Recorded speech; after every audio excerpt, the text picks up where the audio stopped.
सांगली जिल्ह्यातील खानापूर तालुक्यातील विटा शहरातील विटा मायनी रोडवरील जलतरण तलावसह त्या परिसरात आणि माळी वस्ती, गायकवाड वस्ती, शितोळे वस्ती, क्रीडा संकुल भाग, गारडी हद्द, छत्रपती शिवाजी नगर या संपूर्ण माळरान परिसरात भर दुपारी 2 वाजण्याच्या सुमारास अचानक छत्रपती रोडवरील गारडी हद्द या परिसरात अचानक भीषण आग लागल्याने अक्षरशः परिसरातील रहिवासी कुटुंब आगीचं तांडव पाहिल्यानंतर घराबाहेर आपल्या कुटुंबासह पडले, कारण चारी बाजूने आगीने रौद्ररूप धारण केले होते.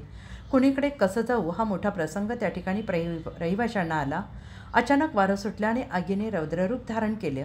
तातडीने अग्निशमन दल या जवानांना या संदर्भात माहिती दिल्यानंतर तातडीनं घटनास्थळी विटा नगरपालिका अग्निशमन दल घटनास्थळी दाखल झाले. मात्र आग एवढी मोठी भयंकर होती की अग्निशमन दलाच्या जवानांना सुद्धा आग आटोक्यात आणणं त्यांच्यासमोर एक मोठं आव्हान होतं. त्या परिसरातील शेतासाठी केलेल्या पाईपलाईन, आंब्याची बाग, अन्य बागा, जनावरांसाठी रचलेला कडबा आणि अन्य साहित्य याप्रमाणे काही नारळाची झाडे आणि इतर झाडे या आगीत पूर्णपणे जळून खाक झाली. जवळपास 2 ते 3 तास आग आटोक्यात आणण्याचा प्रयत्न विटा नगरपालिका अग्निशमन दलाचे जवान करत होते. आग कशी लागली या संदर्भात माहिती मिळू शकली नाही. मात्र जवळपास 300 ते 400 एकर परिसरात या आगीने रौद्ररूप धारण केले होते.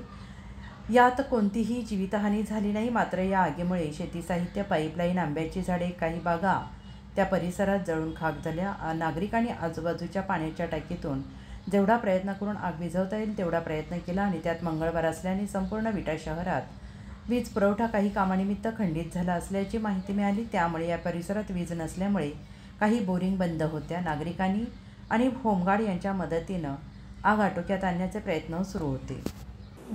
दिवसभरातील घडामोडींचा आढावा घेण्यासाठी पाहत रहा N24 मराठी न्यूज चॅनल.